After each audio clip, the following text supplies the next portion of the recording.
Dadasi, men sizdan mingdan ming roziman. Faqat mendan keyin o'g'limiz Sardorni xor qilmang. Bilasiz, Sardor nimjon, undan keyin esa tug'ma oqsoq. Bilaman, uylanasiz, lekin iloji bo'lsa befarzand biror tuzukroq xotinga uylaning. O'g'limizga onalik mehrini bersin. Agar Sardorim mendan keyin qiynalsa, shuni bilingki, men go'rimda tik turaman. Nazokat boshqa gapira olmadi. Yana nimalardir demoqchi bo'ldi-yu, kuchi yetmadi. Xullas, og'ir jigar xastaligi 5 yoshlik Sardorni onasidan judo qildi. Nazokatni o'limidan keyin Salimjon ham ancha paytgacha garangsirab yurdi. Ishga boradi, ishdan keladi, ro'zg'or ishlari, Sardorni issiq sovug'i hammasi o'zini zimmasiga qoldi. Ba'zida panaroq joyga o'tib, hech kimga ko'rsatmay yig'lab olardi. Baxtiga Sardor aqlli, odobli, qo'lidan kelmasa ham bir ishlarga dadasiga yordam bergisi kelardi. Salimjonni nazarida o'g'li tengqurlariga qaraganda ancha boshqacha tutardi. Ish qilib ko'z tegmasin-da. Qachongacha shunday yurasan? Uka, bo'ldi-da. Bu yil o'g'ling maktabga borishi kerak. Bilasan, men ham ro'zg'ordan 3 bolani tashvishdan kechib tez-tez kelib, hollaringdan xabar ola olmayman. Kecha ishxonamizga narigi mahalladan bir xotin mayda-chuyda olib kelib sotib ketdi. Juda ham xushfe'l, aytishlaricha 6 oygina yashab eridan ajrashgan ekan. Eri qip-qizil jinni ekan. Yo'q demasang, shunga bir borib ko'rsakmikin-a? O'gay onani Sardor qanday qabul qilarkan, opa? Xudo xohlasa hammasi yaxshi bo'ladi. O'g'ling hali yosh, o'rganib ketadi. Mastura ukasini ko'rgandan xursand bo'ldi. Lobar, men sizni baxtli qilish uchun hamma narsaga tayyorman. Faqat birgina iltimosim, Sardorga o'z o'g'lingizdek mehr berib qarang. Sizdan iltimosim shu, dedi Salimjon. Sardor xursand oyijon deb Lobarni atrofida girdi kapalak. Iloji bo'lsa 1 minut ham oyisini qo'yib yubormaslikni istardi. Salimjonni ham ko'ngli to'q, uyda ayol kishi bo'lsa baribir boshqachada. Hamma yoq saramjon, sarishta, issig'ing tayyor, hammasi risoladagidek. Hatto 1-sinfga Sardorni chiroyli kiyintirib oyisi maktabga olib bordi. Ayolni makri 40 eshakka yuk deganlari rost ekan. Lobar homilador bo'ldi-yu, butunlay o'zgarib qoldi. Sardor o'yini spor suv olib kel. Molga qara. Nimaga maktabdan kech kelding? Nimaga usting kir? Xullas, bugun maktabga bormaysan. Ukang bilan uyda o'tirib turasan. Men mana bu narsalarni sotib kelishim kerak. Oyjon, ko'p dars qoldiryapsan, deb o'qituvchimiz urushyaptilar. Sen kimga gap qaytaryapsan? O'qib olim bo'larmiding? Cho'loq. Sardor yuziga kelib tushgan bexos shapaloqdan ko'zlari chaqnab ketdi. Kunlar shu zaylda o'taverdi. Sardor 7-sinfga o'tganida dadasi ham jigar xastaligiga duchor bo'ldi-yu, oilaviy sharoiti qancha qiyin bo'lmasin, Sardor maktabda a'lo baholarda o'qirdi.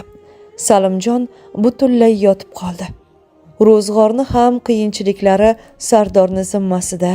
2 ukasi mol hol supursidir, kasal ota. Oyisi ertalab sumkasini olib chiqib ketadi. Alla mahalda kirib keladi. O'g'lim qiynalib qolding-a? Salimjon Sardorni yoniga chaqirdi. Yo'q dadajon, men albatta o'qiyman, doktor bo'laman. Siz tuzalasiz. Salimjon nimjon qo'llari bilan Sardorni duo qildi. Niyatingga yet bolam. Salimjonni ko'zlaridan yosh tomchiladi. Sardorni ukalari juda erka, tanti bo'lib o'sishyapti. Biror kun yuki ikkalasi janjallashmasa, aytgani aytgan, degani degan. Qo'lidagi narsani tashlasa tashlaydi-ki, birovga bermaydi. Salimjonni ham peshonasida yozilgan ekan, 45 yoshda olamdan o'tdi. Dadalarini so'nggi manzilga kuzatishda kap-katta bo'lib qolgan ukalarini ko'ziga yosh ham kelmadi. Sardorni dodu faryodiga hech kim chidab tura olmadi. Yig'lamagan ham yig'ladi. Oyijon, xo'p desangiz, men tibbiyot institutiga hujjatlarimni topshirsam. Nimalar deyapsan? Shuncha boqqanim, har yili cho'loq oyog'ingga pul sarflab davolatganim yetmaydimi? Endi pul topib yordam berishni o'rniga o'qiyman deysan-a? Undan ko'ra tijorat bilan shug'ullan. Menga yordam ber. Ukalaring hali yosh, ular oyoqqa tursin. Oyi, men o'qimoqchiman. Ukalarim yosh emas, ular sigaret chekishadi. Yosh bolalar sigaret chekishmaydi. O'zingiz bilan olib yurib ularni pulga o'rgatgansiz. Men o'qimoqchiman. Pulsiz qanday o'qimoqchisan? Bilimingga ishonyapsanmi yoki cho'loq oyog'ingami? Domlalarni rahmi kelib imtihondan o'tkazadi deyapsanmi? Oyijon, bo'ldi. Nega buncha har gapingizda cho'loq deysiz? Menga baqirma nonkor. O'qimoqchi bo'lsang, chiq yo'qol.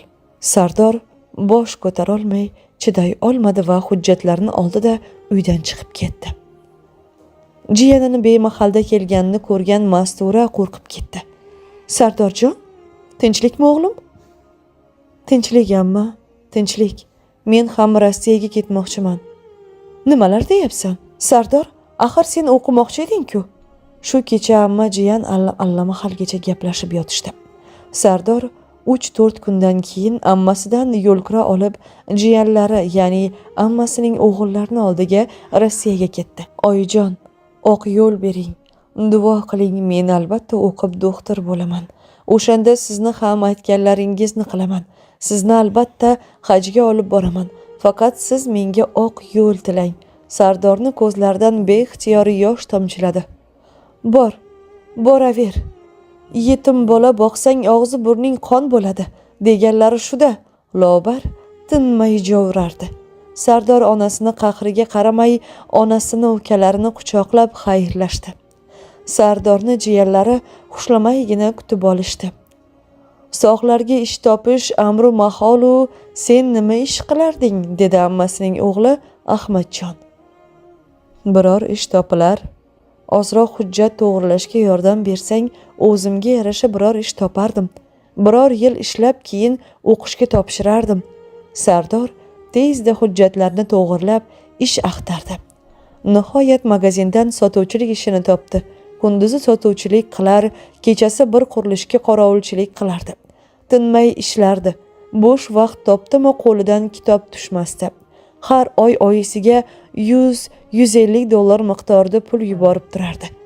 Onasi ukalariga telefon qilishni ham kanda qilmasdi. Sardor niyatiga yetdi. Meditsina institutining talabasi bo'ldi. Endi kunduzi o'qir, kechasi ishlar edi. Chunki o'qish pullik kontrakt asosida Sardor endi oyisiga pul yubora olmay qoldi. Bora oyisi ham Sardorni qo'ng'irog'iga javob bermay qo'ydi. Sardor qunt bilan o'qirdi. Tez orada hammani hurmatiga sazovor bo'ldi. Sardor baribir oyisini, ukalarini sog'inardi. Ahyonda kichkina ukasi Sobirjon bilan gaplashib turardi. Hash-pash deguncha Sardor institutni oxirgi kursiga o'tdi.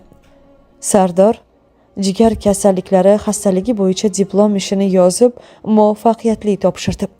Endi Sardor qishda ketib, bahorda yana ishlash uchun kelayotgan qarindoshi, tanish bo'lishlarini kutib olardi. Kelganlardan birinchi bo'lib ukalari oyisini so'rardi. Oying ancha o'zini oldirib qo'yibdi, dedi. Jiyani Ahmadjon ukalarning uylanishyapti. Kichkina ukang Sobirjon narko biznes bilan qo'lga tushib qamalyapti. Oying qand kasalligi chalinganmish, lekin oying oyimga seni hech qachon kechirmasligini aytibdi. Bu noxush xabardan Sardorni ancha yuragi g'ashlandi. Dili og'ridi, lekin nachora. U oxirgi kursni tashlab keta olmaydi-ku. O'ylab yana oyisiga qo'ng'iroq qildi. Xayriyat, alo degan tovush eshitildi. Oyijon, men Sardorman. Assalomu alaykum. U yog'idan javob bo'lmadi. Sardor bir necha bor qo'ng'iroq qildi, lekin apparat o'chirilgan degan so'zdan boshqasini eshitmadi. Sardor o'qishini tugallab, shaxsiy klinikalarni birida ish boshladi. O'zini chaqqonligi, bilimdorligi bilan klinikada ham hammani e'tiborni o'ziga qaratdi. Sardor klinikaga direktorini e'tibordan ham chetda qolmadi. Taqdirida bitilgan ekan, direktorni yolg'iz qizi Anastasiya bilan turmush qurdi. Nastya yolg'iz bo'lishiga qaramay yaxshi tarbiya ko'rgan qiz edi. Birin-ketin farzandli bo'lishdi. Sardorning qiyinchiliklari ortda qoldi. Sardor ishga borar, navbatda turgan birorta bemorni tekshirmay turib uyga qaytmasdi. Uyga kelgach, qizchalarini qiy-chuvi bilan hamma charchoqlarini unutib yuborardi. Sardor navbatdagi bemorni tekshirayotganda telefoni uzoq jiringladi. Bemordan uzr so'rab telefoniga qarasa, begona nomer. Telefonni o'chirib ishini davom ettirdi. Yana qayta qudoq ketgach, na iloj qo'ng'iroq qildi. Sardor, o'g'lim, senmisan? Ha, oyijon, assalomu alaykum. Tinchlikmi oyijon, yaxshimisiz? Ukalarim yaxshimi? Sardorning gapi og'zida qoldi. O'g'lim, Sardor. Oyisi xo'ngrab yig'lab yubordi. Sardor, bilaman, sen mendan xafasan, lekin o'g'lim, doktorlar oyog'imni kesishmoqchi. Sahr degan. Bir dardni bedavoga yo'liqibman. Oyijon, jon oyi, xafa bo'lmang. O'zim biror soatda qo'ng'iroq qilaman. Bemorim bor. Xo'p o'g'lim, xo'p. Sardor bemorni tekshirib bo'lgach, yana oyisiga qo'ng'iroq qildi. Hamma gapni eshitgach, oyijon, men shu hafta iloji bo'lsa ertaga yetib boraman. Iltimosim shoshilmang, oyog'ingizni kestirmay turing. Sardor uyga bir ahvolda kirib keldi. Keldi-yu, qaynotasidan so'radi. Xotinni tinchlikmi degan savoliga tinchlik deb qo'ya qoldi. Qaynotasi o'zini xonasida ekan. Boshidan o'tgan voqealarni hammasini batafsil gapirib berdi. Sardor qaynotasidan boshqacha javob kutgandi, lekin qaynotasi, men seni odob axloq borasida bahoying yo'qligi uchun qizimni berganman. Hoziroq biletni ko'r albatta. Borishing shart dedi. Sardor taksidan tusharkan, to'g'risi o'zi tug'ilib o'sgan uyni taniy olmay qoldi. Eski 5 xonalik uyni o'rniga hashamatli 2 qavatli bino ko'rsatilibdi. 2 qavatli bino ko'tarilibdi. Sardorning ukasi uyda ekan. Uzoq sog'inch diydordan so'ng aka-uka kasalxonaga borishdi. To'g'risi Sardor oyisining tanimay qoldi. Nahotki qo'lini qayerga yetkazsa yetadigan ayol shunchalar o'zgarib ketsa. Sardor oyisi bilan uzoq yig'lab ko'rishdi. O'zim doktorlar bilan gaplashib chiqaychi deb davolovchi vrach qabuliga kirdi. Kasallik tarixi bilan yaxshilab tanishgach, oyisining ahvolini qaynotasiga qo'ng'iroq qilib bildirdi. Iloji bo'lsa Rossiyaga olib kel, ko'ramiz, davolaymiz, eplolmasa Germaniyaga jo'natamiz. Sardor qaynotasiga oyisining ahvolini ancha og'irligini, yurolmasligini aytdi. Sardor, nimagadir tashvish qilyapsan? Uyimizda bir emas, 2ta enaga bor. Enaga bor. Kerak bo'lsa 3-chisini olamiz. Nimaga vaqtni o'tkazyapsan? Qaynotasining javobidan xursand bo'lgan Sardor ertasiga borib dadasini, oyisini qabrlarni ziyorat qildi. Keyin onasini olib Rossiyaga ketdi. Uzoq tekshiruvdan so'ng doktorlar bir oyoqni davolasak ham ikkinchisini baribir kesishga to'g'ri keladi deb maslahat berishdi. Hozir Sardorning o'gay oyisi Sardornikida, Rossiyada yashayapti. Sog'ligi ancha yaxshi, parvarish yaxshi, yurolmaydi. Lekin zerikib qolganda enaga albatta nogironlar aravachasida aylantirib keladi. Hech kim bilmaydiki ertaga nima bo'lishini. Xudo bergan nuqsonni aytib hech kimni dilini og'ritmaslik kerak. Bilmaysizki ertaga sizni nimalar kutayotganini. Hamma o'z niyatiga yetib, yaxshilik, ezgu ishlar hech kimni tark etmasin, deymiz azizlar. Yaxshilik uchun yaqinlaringiz bilan baham ko'ring va videomiz ostida bir dona like tugmasini bosib, bizni yo'qotib qo'ymaslik uchun kanalimizga obuna bo'lishni unutmang azizlar.